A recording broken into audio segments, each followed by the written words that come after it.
They are close friends. We have one comic left. This guy is the producer of the show. He's just put together another show over at Flappers next week. So if you're not doing anything, come on out. It's at 9:30 on Wednesday evening. But for right now, please give it up for Doug X. Do it, Doug! Yeah! I'm so insensitive. You're not insensitive, you're just numb. Right? Comfortably. Same thing. No. Insensitive is when you're rude, numb is when you've been fucked too hard too many times. Oh, not lately. That's why Mitch's king is king of the roast battle. You cannot insult her. Nothing she hasn't both heard and is proud of. I hate in my life. So I'm 40 and I'm single. Woo! So as you might expect, they're really into historical European sword fighting. Still working on that one. All right. So when I'm not doing this, I'm a lawyer. I know I don't look it, but I know you're like, oh my God. But you might say, oh my God. But I represent criminals who are facing prison sentences, and when they look at me, they realize they've made a huge mistake. Another huge mistake. There we go.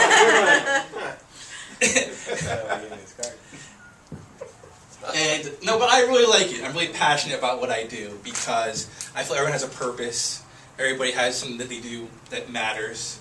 You know, like Dave makes everybody around him feel better about themselves for not being Dave.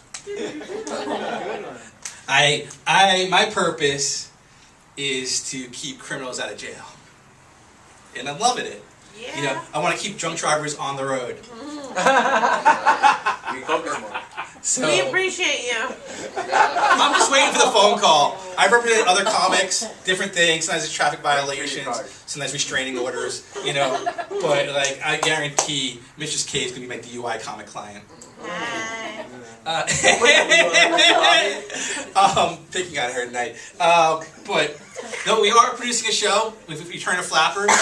Flappers basically said "fuck off," and they didn't want us back. And then there was change of people in authority, and I was like, "Hey, you guys don't have your head flip your ass. You want us back?" And they're like, "Yeah, sure, okay." Woo!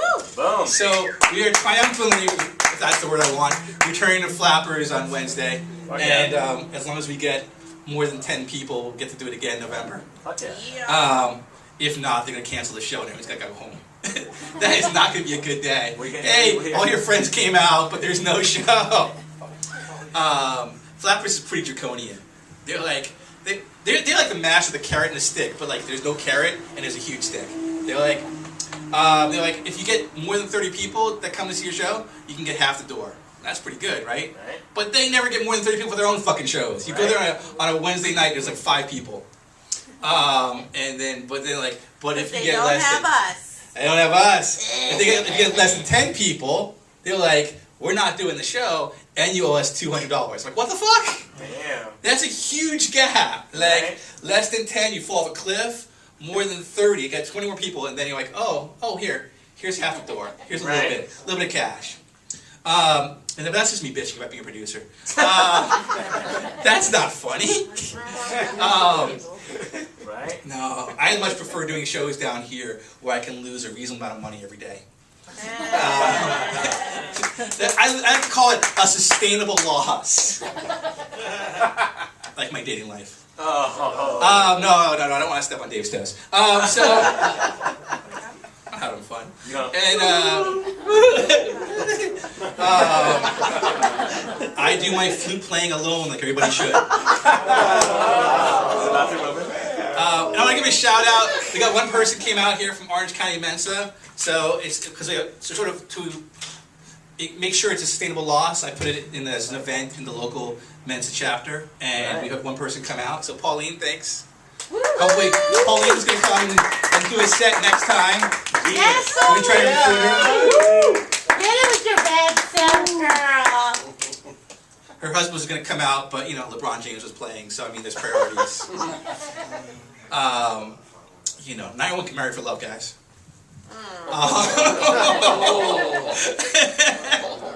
but she's probably smarter, so. Well, that's the thing, right? True. So I actually dated someone in Mensa, and that only happened like once or 5 times. But the most recent time it happened was this girl was beautiful. I mean, just so beautiful, you have to wonder what kind of drugs I was slipping her. I mean, that's how beautiful she was. And she was that beautiful because she had lots of plastic surgery. And I didn't mind, because I am not that shallow. I don't care if you were born beautiful or you obtained it by being a success. I don't care if it's store-bought beauty, because I'm not shallow. I appreciate beauty regardless of its source. There are some people like, I like natural boobs. I'm like, you're lying. Fake boobs are fantastic. Do you know why they're fantastic? They're fantastic like a McDonald's cheeseburger is fantastic. You don't have to wear a bra. It's not the best cheeseburger ever, but it's consistent. They're consistently exactly what you're looking for. Put your dick through it. So that got dark. But I made Richard laugh. I found one step too far his comfort zone. So, and expanding on this, is that I think, Talking about my last name. guys, this isn't a team sport. Sorry. So, is that we have this big political debate about universal health care, which I think I'm in favor of. I think there should be universal health care. But I think until we get to that point, until we reach the enlightened society where universal health care, we should have what I call universal breast care. What I mean by that is we should provide free breast enhancement surgery to anyone who wants it. Imagine the world where you can walk through Tent City in, the worst part of LA, and everyone you pass, every homeless woman you pass has perfect breasts. Imagine what a world that would be. Anyone who wants it, whether you're a waitress at Hooters, or a stripper, or a porn star, or if you're just someone working at McDonald's, you don't have to save up $10,000. You can have perfect breasts because society says this is a value we're committed to. Right? It's like when they made, in the 60s and 70s, there was an idea of an aesthetic, that it was worthwhile to invest and make beautiful buildings, beautiful city halls, not because obviously it cost taxpayers money, but it was worth it for the civic pride to create in a city of a beautiful city hall. Think of the civic pride you would have in our country if every woman had a perfect pair of breasts. Oh my God. And I'm not sexist. I'm offended. Good. All right. But if you listen about trans, we're not testing for sexuality. We're an open society. If you're a man and you want perfect breasts, go right ahead. That's on the taxpayer. We're not checking IDs. We're not North Carolina voting. All right. We're not North Dakota, where we don't want you voting if you live there. No, we don't check IDs. Anybody who wants to have fake breast enhancement surgery is welcome to it. That's a world I want to live in. That's an America I can be proud of. Because I am not proud of our country right now. But I could be bought off. I would forgive Donald Trump for about half of what he's done if he passed universal breast care today. Not all of it, but about half. Half of it, just instant forgiveness. I can be bought. So where was I at? Oh yeah, I'm not shallow. That's where I was at, right? Well, or possibly, like, I've gone so far into shallow that I've transcended it. Like, it's like shallow squared. It's like a complicated math program. What the fuck, is like the Boy Scout troop here? You want a front row seat to this depravity? Yes. The brownies are here, but you ate them all. Like, Richard's not attractive. No one wants to fuck that. But think if he had perfect double D breasts. Some girls got that fetish. Some girls like, you know what I really want a guy? I want him to be fat, small penis, and huge breasts. I have never heard of that. Well, you have not been on the internet at 3 in the morning, have you? Actually, I have. She's trolling. Single is luck. So as I was saying, I'm not shallow. And but she had work done, and she was a psychiatrist, and she was beautiful, and she was without me for reasons that I don't understand. But she gave me the best compliment I've ever gotten. She said to me, "You're the first guy I've slept with who I think might be smarter than me, and it's a real turn-on." Now that doesn't sound like a great compliment, but let me translate that from Dr. E's, all right? Because doctors are arrogant, right? You gotta understand that. Doctors are arrogant like CEOs are arrogant. They're arrogant like politicians are arrogant. They're arrogant like certain comics on stage are arrogant. Alright, so what that means is, you've got a giant throbbing brain, I want it inside of you right now. And so, basically, so that's a really good compliment. But, you know, we broke up for reasons that are obvious to everyone. So, you know, because I am not capable of being close with a human being, even when as cold and detached as a psychiatrist.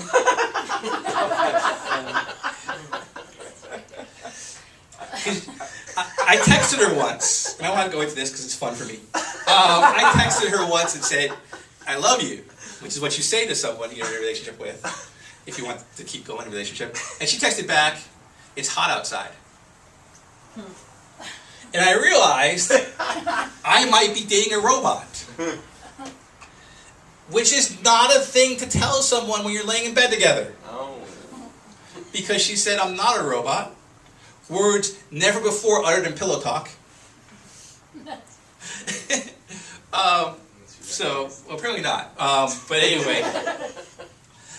So I think, like I said, I'm not in relationships often, but I think about them quite a lot. And I think the relationship sweet spot for a girl is where the guy thinks he's smarter than she is. But she knows she's smarter than him. Because that is an amazing way, that's an amazing place to manipulate somebody from. Alright? They're completely vulnerable. Alright? You can just lead someone around by their nose or any other protuberance. And we're getting arcane here. A little Ray Charchette. Alright? And because in that position, you're like, right? That's like the jewel wasp that stings the cockroach in the brain like 9 times repeatedly, and that thing is just lobotomized and just follows that wasp around wherever it wants to go until it can implant its embryos. And Dig deep, brother. I googled jewel wasp, man. Anyway, so what I'm saying is that it's a great place to manipulate somebody from. When the girl, again, the guy, because the guy thinks he's safe, right? Because he thinks he's smarter. But he's completely exposed and vulnerable. And that's fine, except for me, I have to find a girl who's actually smarter than me, which has been difficult. Because they're all dating really hot guys and manipulating the fuck out of them. And I don't blame them, because, I mean, everybody's good at something, right? That's sort of like, well, I suppose it's theoretically somebody who's average at everything. But you find your place on the bell curve, right? And bell curve, you know, it's basically the idea is that to be in Mensa, you have to be the top 2% of an IQ test. That's where you fall on the bell curve. So, but about the same percentile, about the 90th percentile for dick size is about 11 inches. And the top 2 percentile, right, up to percentile for height is about 6'4". So I can't help but thinking is that what would my dating life be like if instead of intelligence, I was 3 standard deviations from the norm in dick size and height? Alright, that would be a much better dating life, because what do I bring to the table? Problem solving? Critical thinking skills? Reading comprehension? That getting anybody wet? No! No! That is not attractive. So I'm just saying, like, we all kind of fall, and we're all really good at something, but it's about what you're good at kind of determines how smoothly you sail through life. And I have never sailed smoothly through anything. It has been rough waters, my friends. But thanks for coming out. Woo! Hope you find some, fair winds and following seas. And see you guys again next month.